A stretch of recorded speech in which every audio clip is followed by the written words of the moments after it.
조립 컴퓨터 견적 구성 어렵지 않아요. 구독과 좋아요, 알람 설정까지. 코아! 안녕하세요. 코이컴TV 코쌤입니다. 여러분, 혹시 컴퓨터 견적을 잘못 짜서 고생했던 경험이 있으신가요? 막상 사서 조립하려고 보니까 CPU는 메인보드에 장착이 안 되고 그래픽카드는 케이스에 안 들어가고 쿨러는 왜 또 이렇게 큰 건지 정말 짜증나고 속 터지는 상황이 아닐 수 없습니다. 사실 알고 보면 굉장히 간단한 내용인데 컴퓨터에 관심이 없다 보니 잘 모르는 것이 당연하다고 생각되는데요. 그래서 오늘은 혼자서도 올바른 견적을 짤 수 있도록 간단한 주의사항을 알려드리도록 하겠습니다. 코쌤의 꿀지방 견적 구성시 주의사항 바로 만나보겠습니다. 출발! 먼저 컴퓨터를 사용하려면 필수적인 부품들이 있는데요. CPU, 메인보드, 램, 그래픽카드, 저장장치, 파워, 케이스입니다. 먼저 이 필수 부품들의 호환성에 대해 알려드리겠습니다.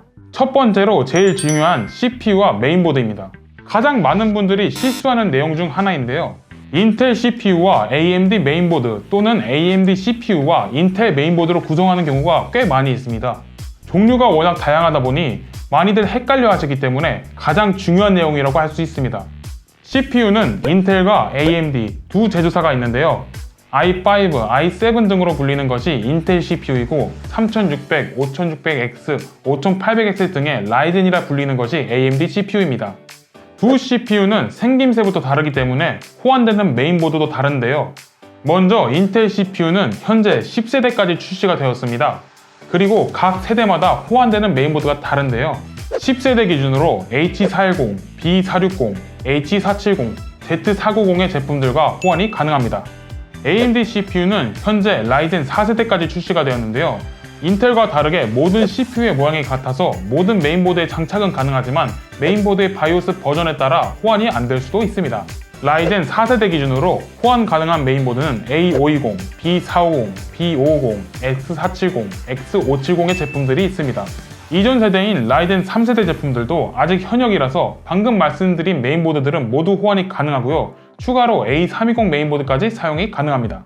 여기까지가 CPU와 메인보드에서 가장 중요한 내용이고요. 이 내용만 아셔도 견적 구성에는 거의 문제가 없다고 볼 수 있습니다. 그래도 조금 더 깊게 들어가 볼 텐데 이 내용은 참고만 해주셔도 됩니다. 인텔 CPU는 한 가지 알아두셔야 할 것이 있는데요. 메인보드에 따라서 메모리 클럭에 제한이 걸리는 경우가 있습니다. H410, B460, H470의 칩셋을 가진 메인보드와 i3, i5 CPU 조합 시에는 최대 2666MHz, 그리고 i7, i9 CPU와 조합 시에는 최대 2933MHz로 메모리 클럭이 제한되기 때문에 3200MHz 클럭을 가진 메모리를 사용하셔도 제한된 클럭으로 적용이 됩니다. 그렇기 때문에 반드시 Z490 칩셋의 메인보드를 사용하셔야 제한되는 클럭 이상의 메모리 클럭 적용과 CPU, 메모리 오버클럭 등이 가능한데요. 하지만 i3나 i5 CPU와 가격이 비싼 Z490 메인보드로 구성하시는 것은 조합도 언밸런스하고 가성비가 많이 떨어지기 때문에 추천드리지 않습니다.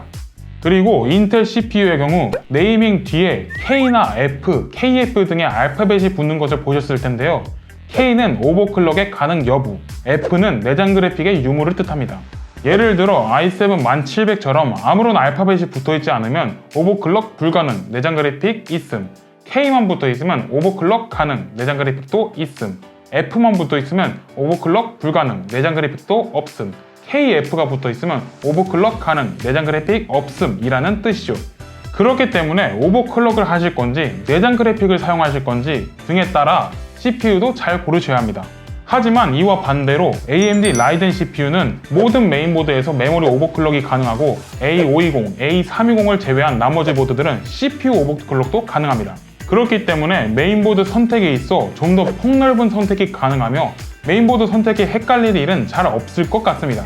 그리고 라이젠은 3200G, 3400G처럼 이름에 G라는 알파벳이 붙는 제품들만 내장 그래픽이 탑재되어 있기 때문에 내장 그래픽 사용을 희망하신다면 이름을 잘 확인해 주셔야 합니다. 간단하게 인텔은 F가 없는 제품, AMD는 G가 있는 제품이 내장 그래픽 탑재 제품입니다.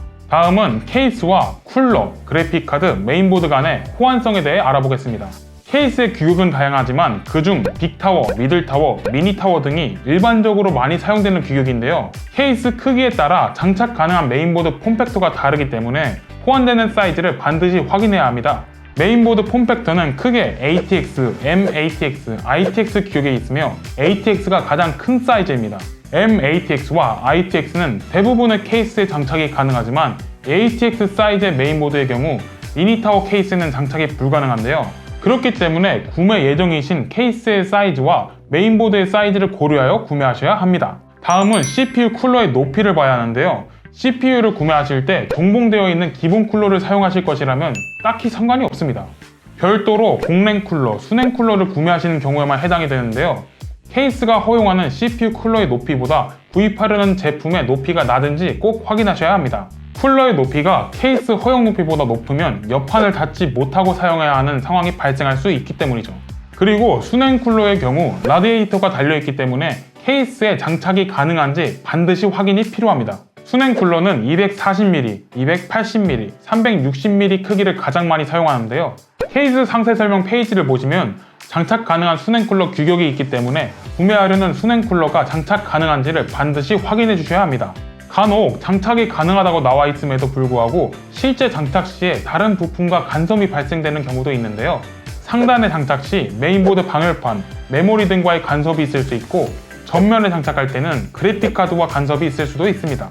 이 부분은 확인이 불가능하기 때문에 조립 PC로 구매하신다면 구매하신 곳에서 알아서 연락을 주시지만 혹시라도 부품을 따로 구매해서 직접 조립을 하신다면 많이 알아보셔야 합니다.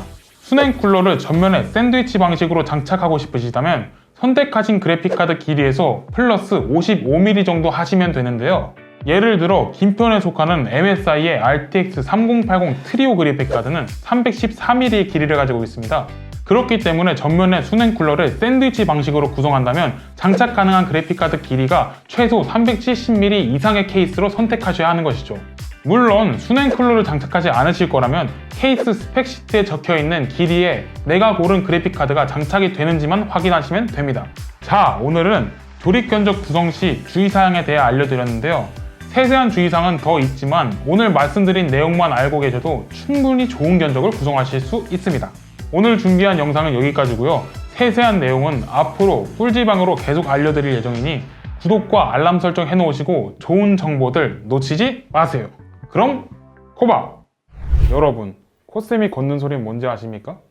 구독 부탁드립니다.